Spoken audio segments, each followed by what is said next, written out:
الحمد لله وحده والصلاة والسلام على من لا نبي بعده. تر ټولو د مخه اوریدونکو لیدونکو او د افغانستان اسلام پاله ملت ته سلامونه او نیکې هیلې وړاندې کوم. زموږ نننۍ موضوع د سترې محکمې د تشکیل په اړه ده. د قضایه ځواک د 1440 هجري قمري کال یا د 1401 هجري شمسي کال تشکیلونو په اړه باید داسې ووایم: په هیواد کې قضایه ځواک د سترې محکمې، مرافعه استناب محکمو، د ابتدایه محکمو او نظامی محکمو څخه تشکیل شوې ده. ستره محکمه د شپږو دایمي غړو قاضي القضات او د 4 مرستیالانو او د مرکزی تمیز ریاست درلودونکې ده. د مشرتابه مقام امیر المؤمنین حفظه الله تعالی د وګړو په منځ کې د سترې محکمې د شپږو غړو ټاکنه په دې اساس کوي چې دغه صفتونه او د دغه صفتونو درلودونکي وي. اول چې د کمال عقل عمر یې پوره کړی وي، یعنی تر 40 کلنۍ باید پورته عمر ولري. د عالی شورا د غړیتوب اهلیت درلودونکی وي. د علمي قوې او کاری تجربې له نظره د شرعي علومو څخه باخبره وي. په ځانګړي ډول د فقه د علم او د افغانستان د ملي او حقوقي نظام نه په بشپړ ډول آګاهي ولري. د سترې محکمې عالی مقام 4 مرستیالان لري: قضایی معاونیت، د کندهار قضایی زون معاونیت، د نظامی محکمو معاونیت، اداري معاونیت.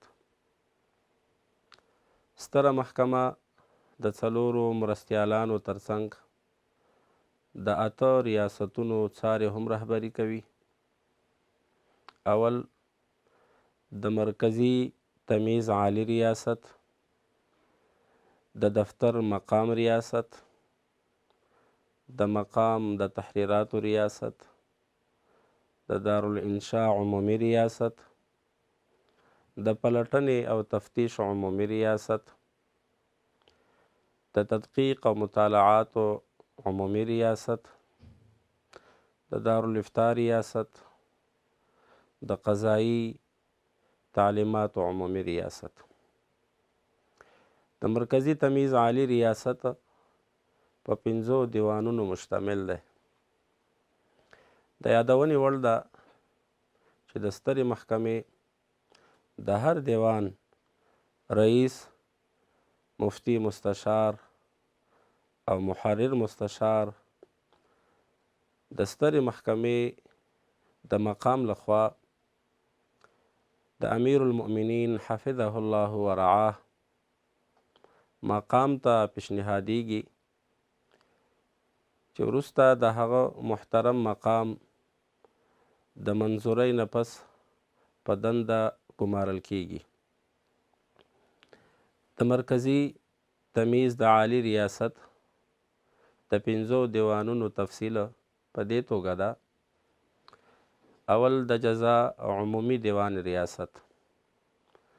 نوموړی دیوان برسیره په اداري پرسونل، یو رئیس، 2 مستشارانو، مفتیانو او د یو محرر مستشار درلودونکی دی. دویم د مدني عمومي دیوان ریاست برسیره په اداري پرسونل، د یو رئیس، 2 مستشارانو، مفتیانو او د یو محرر مستشار درلودونکی دی. دریم د عامه امنیت د عمومي دیوان ریاست. مذکوره دیوان هم برسیره په اداري پرسونل د یو رئیس، 2 مستشارانو مفتیانو او د یو محرر مستشار لرونکی دی. څلورم د تجارتي عمومي دیوان ریاست. نوموړی دیوان هم د اداري پرسونل او وګړو نه علاوه د یو رئیس، 2 مستشارانو مفتیانو او د یو محرر مستشار درلودونکی دی. پنځم د نظامی منصوبینو د عمومي دیوان ریاست. نوموړی دیوان هم برسیره په اداري پرسونل یو رئیس، 2 مستشاران مفتیان او یو محرر مستشار لري.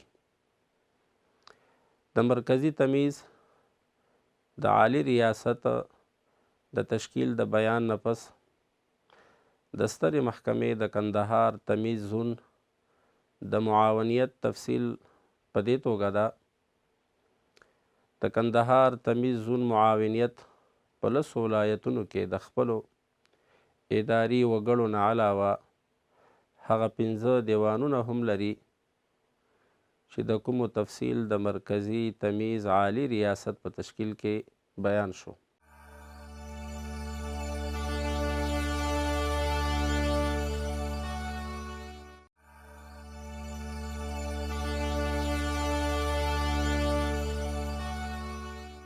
د سترې محکمې اداري معاونیت په 5 ریاستونو مشتمل ده. اول د بشري منابعو عمومي ریاست. دویم د مالی او اداري چارو عمومي ریاست. دریم د بهرنیو اړیکو او خپرونو ریاست. څلورم د پالیسۍ او پلان ریاست. پنځم د دعوت او ارشاد ریاست. د سترې محکمې د نظامی محکمو معاونیت. دغه معاونیت د 8 نظامی محکمو درلودونکی ده چې هره نظامی محکمه برسیره په اداري پرسونل یو رئیس، 2 قاضیان او 2 محررین لري. او همدغه رنګه په 8 زونونو یا 8 قلوردوګانو کې 8 نظامی محکمې شتون لري. د سترې محکمې د تشکیلاتو د بیانولو نه پس په هیواد کې د قضایه قوې په 2مه مرحله کې د ولایاتو مرافعې محکمې هم شتون لري. د مرافعه محکمو ریاستونه په 34 ولایتونو کې په هر یو کې د مرافعې محکمې یو ریاست شته. په هر ولایت کې هر مرافعه محکمه برسیره په اداري پرسونل د یو رئیس، 2 مفتیانو او یو محرر شتون لري.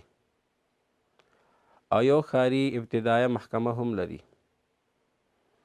او هره ښاري ابتدایه محکمه برسیره په اداري پرسونل د اړتیا وړ دیوانونو لرونکې هم ده چې د هر دیوان یې د اداري پرسونل نه علاوه یو رئیس، 2 عضوه مفتیان او یو عضوه محرر لري.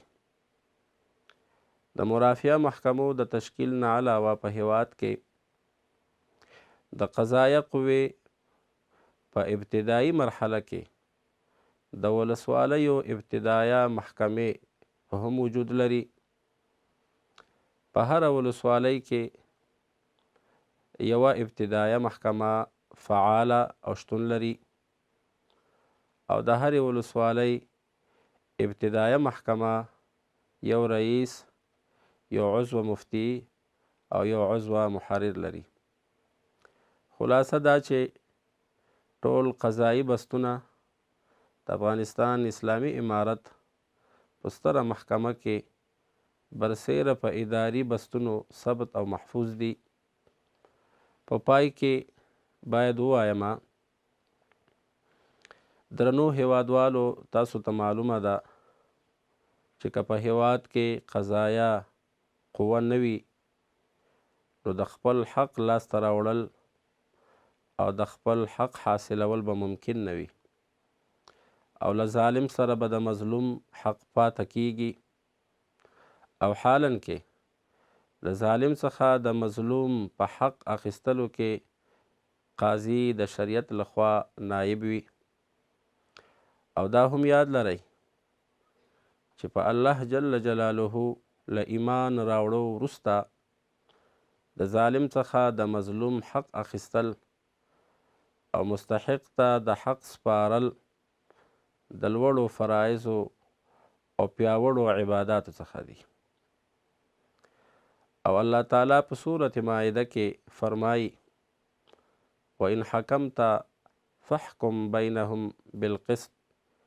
ای پیغمبره که ته د دوی په منځ کې فیصله کوې نو فیصله کوه د دوی په منځ کې په عدل او انصاف سره، ځکه الله پاک محبت کوي له انصاف کوونکو سره.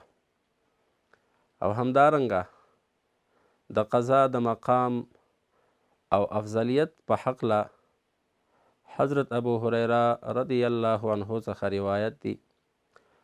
عن ابي هريرة رضي الله عنه قال قال رسول الله صلى الله عليه وسلم يا ابا هريرة عدل ساعة خير من عبادة 60 سنة. حضرت ابو هريرة رضی الله عنه ته سید الکائنات صلی الله علیه وسلم فرمای ای ابو هريرة د یو ساعت د عدل فیصله دا تر شپېتو کالو عبادت نه بهتره ده.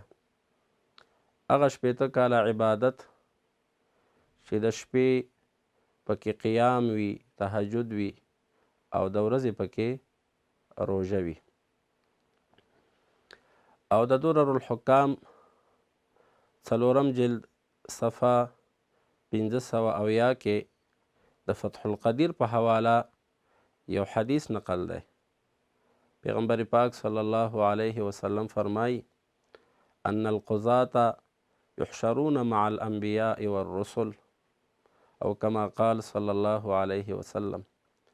پیغمبر علیه السلام فرمایی چې د قاضیانو حشر به هغه قاضیان چې په عدل فیصلې کړي وي د دوی حشر به له انبیاو او له رسولانو سره وي.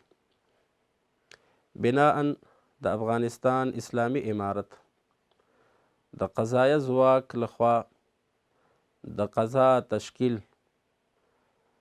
کله یو لوري په خاطر د حل او فصل د دعوو په نظر کې نیول شوی او قاضیان صاحبان یې په دې خاطر مقرر کړي چې خلک بې له لفظي شخړو، فزیکي برخورد او خشونت څخه اړوند محکمو ته مراجعه وکړي تر څو چې د هغوی رامنځته شوې ستونزې او دعوې په اسانه حل او فصل شي. نو له بلې خوا دغه قضایي تشکیل په دې خاطر په نظر کې نیول شوی چې د افغانستان ولس او هیوادوال د اسلامي اخوت او ورورولۍ او د امنیت په فضا کې په کامل ازادۍ سره په خپل وطن کې ژوند وکړي او خپل ژوند د الله جل جلاله په عبادت او د اسلامي او شرعي اصولو په رڼا کې تیر کړي او د اسلام له اصولو سره سم خپله ترقي او معیشت ته ادامه ورکړي. اقول قولي هذا استغفر الله لي ولكم ولسائر المسلمين والحمد لله رب العالمين.